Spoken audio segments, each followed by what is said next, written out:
All right, so I wanted to talk about the HBX CORe program that's offered through Harvard. I'm not affiliated with Harvard or HBX in any way, but I am currently taking the course, and I just wanted to give you some information. I'm not here to give you any answers or to try to give away any of the content that they have, but I did want to show you just a little bit of the interface and give you some of my opinions and explanations of what you can expect from the program. So you can see currently I'm logged in under my account. This is for January 2018 CORe program. So there's three different versions. Well, not really three different versions, but there's three different links that you can take of the program. I believe I'm at the intermediate in between. They condense it over different weeks. So I'm not at the longest period, and like I said, it's the middle period. So the level of work has been challenging. For the one that I selected, they said you can expect about 15 hours a week of work. I found personally for me it's more. So just to give you a little background on myself, I have a bachelor's degree in information security and management. So I have some management classes that I've taken, but I haven't personally taken what we call just traditional math classes in about 6 or so years. So I found that particularly difficult. And the prerequisites for this program are very minimal, and you just have to fill out a pretty simple application, answer some questions, and there's a pretty high acceptance rate from what I understand. Pretty much most everybody gets into the program, but I'm sure not most everybody actually passes it and gets through it. So as you can see in the interface right here, you'll see there's an introduction to HBX on the far left. It might be a little small on the screen, but I'll explain it. Then there's business analytics, economics for managers, and financial accounting. So there are three different classes that are offered. You'll see a percentage here. These are not my grades. This is the percentage complete. So it says your course progress, which currently it's 56% for this specific class. And then your cohort course progress, or the other people currently taking the class with you, they're at 42%. So there's a progress for each of the courses that you're taking. You'll have a syllabus and a resume or go back into the class option.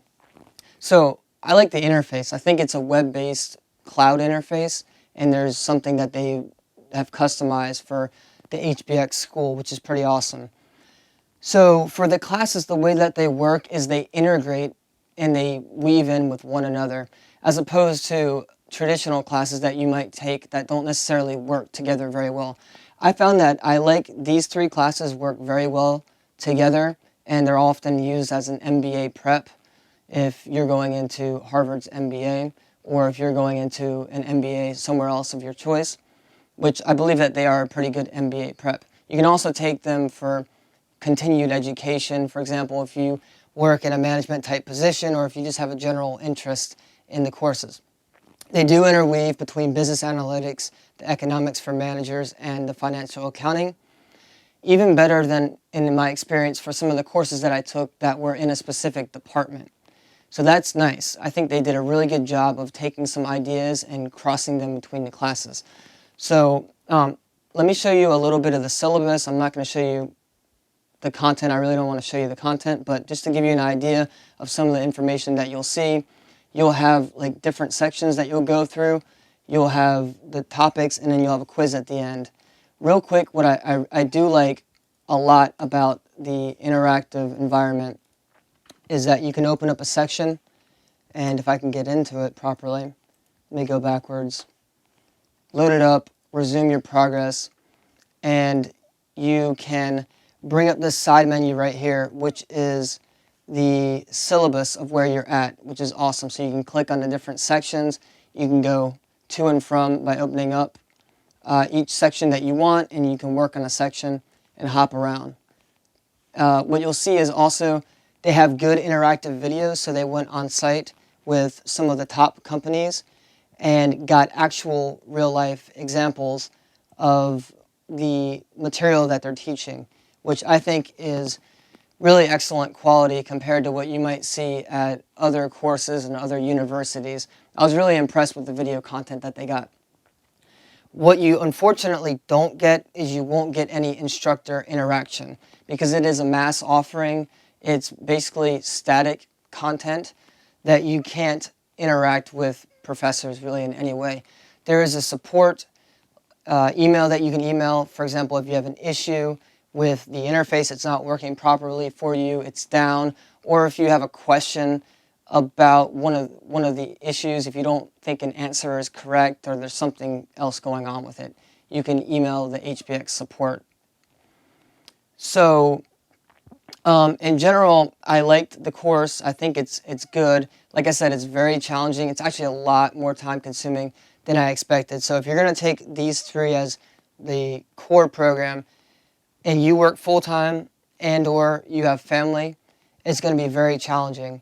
Even for me, I spend time, pretty much every day after work, several hours doing the coursework, and then on the weekends, typically I do the coursework as well for several hours.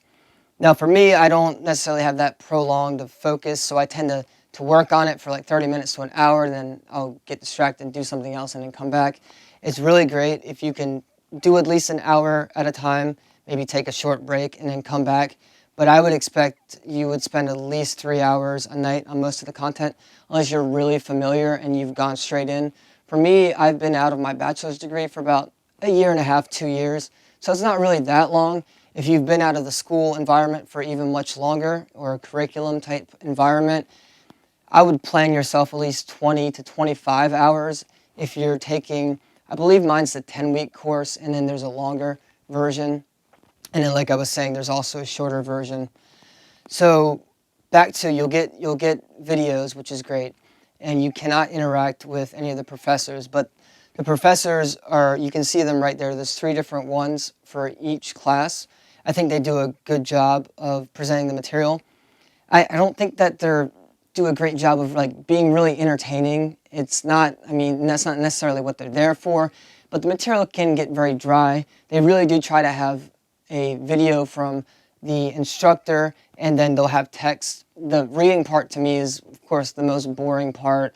It's where some of the meat of the content is, and then you might, after the video from the professor reading some, then you might have what they call the case study, which is actually from, let's say it's Amazon or somebody else, where they went on site and they have somebody they interview and they relate the specific topic they're talking about to the course content, which is awesome. I love that. As far as interaction, you do have peer interactions, and you are expected to interact with your peers. So if you log in to a specific class and you click on team discussion, this one doesn't have any team discussions. It's specific, I think, to the sub-module that you're on. So it's divided by modules that you'll take certain content.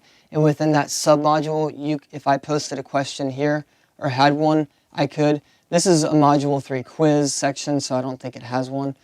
But that's the only real interactive area that you'll have. So if you post up a question, anybody who's taking the course, when they get to that section, they can see it, they could answer for you. It's great also if you see somebody has a question and they don't know how to solve it, go ahead and respond to them.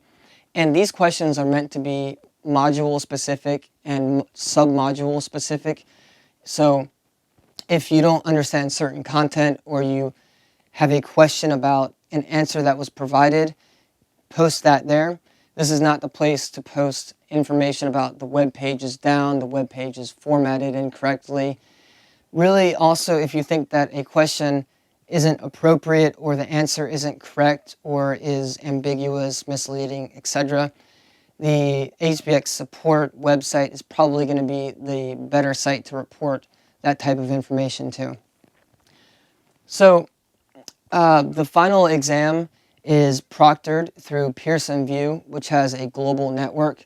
For me, I'm in the Raleigh, North Carolina area, and I had about 20 different sites. So a lot of different sites within about a 50-mile radius. So that was very accessible.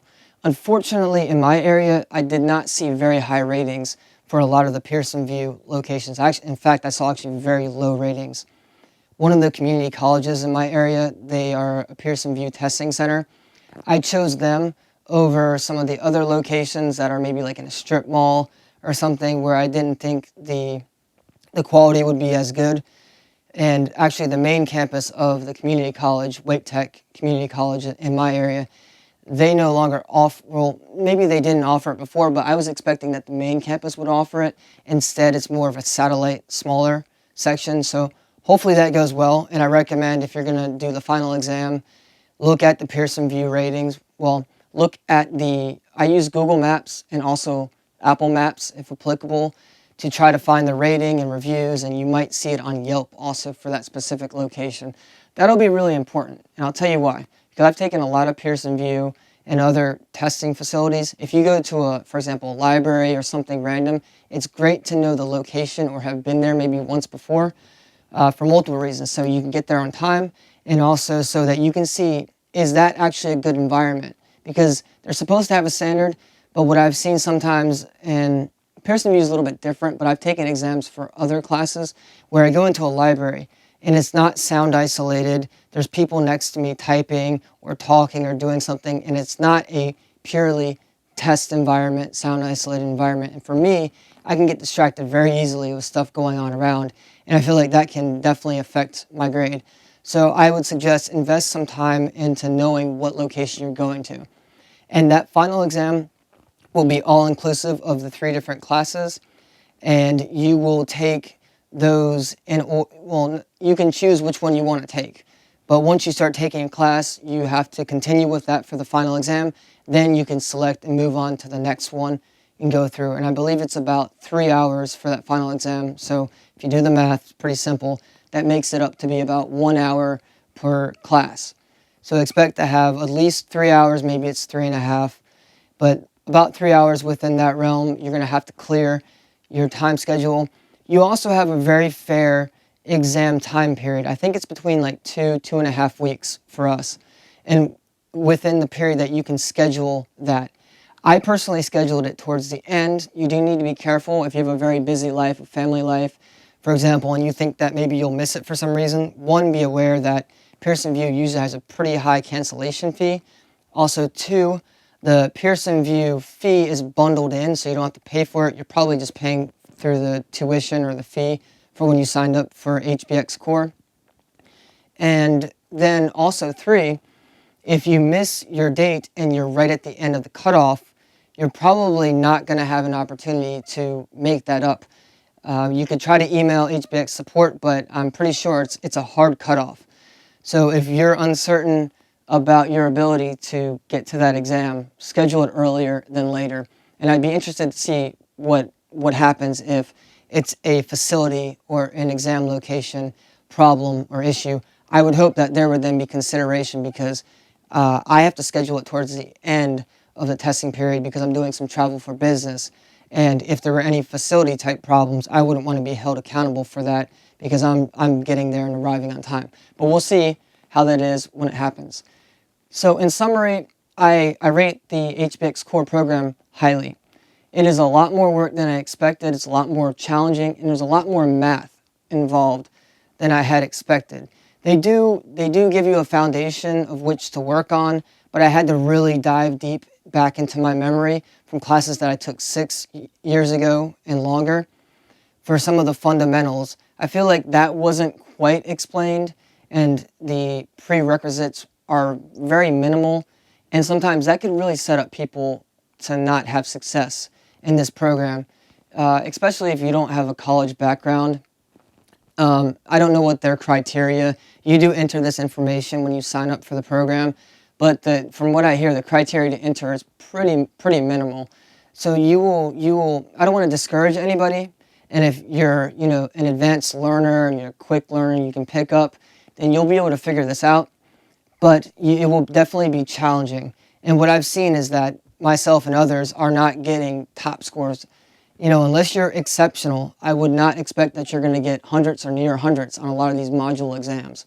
So expect that it's going to be okay. And also, along the way, expect that you're going to fail on not necessarily the module exams, but there's going to be little check-in points. And I can pick up and see what they're doing. The idea is not that they give you everything you need and then you're ready and you succeed on every single thing that you take. The idea is that sometimes you're not perfect and you will fail on little subsections that actually aren't graded. And in failing on that, you have an opportunity to learn. So they might ask you something they haven't specifically shown you, or told you about, and then you just try to formulate the answer on your own, and maybe you get it wrong, maybe you get it right. But if you get it wrong, like I said, then you have an opportunity to think about it, and it challenges you more than if you were just given the information and then you answer it. And that's another thing that you'll see with these module exams, and I'm assuming the final, is that you're given information and you're asked questions, but then on the module exams, you're not asked the questions necessarily in the same way. Some of them are, but a lot of them, they compound the information. They often have a more complex question than you originally saw, which is sometimes frustrating. I understand where they're coming with that, but I saw that it was a little bit unfair in some scenarios when you would take, for example, the practice prep stuff, and then you would be asked a question where you're like, wow, this is like 2 to 4 times more challenging and combining more information than was just given to us on the prep for this module exam. So that, and then the fact that you can't interact with professors really in any way, were the 2 main drawbacks that I had. But aside from those issues, I rate the course very highly, and I think it's well worth the entry money. I know that there's 2 different tiers of paying when I took it. One that is just for, you can get the certification, the formal certification. The other's one was that it can count towards credits, which was quite a bit more. But I think it's well worth it, and especially if you have a way for your employer to help back the program, or if you can find some type of reimbursement through another method, or if you're just going to pay for it yourself. I think the course material is well worth it. It's not just a course book that you're buying that you could buy for just maybe a few $100s. It's definitely some interactive video content, and very unique content, at least for the video parts, that you would not see if you just bought the book from somewhere else.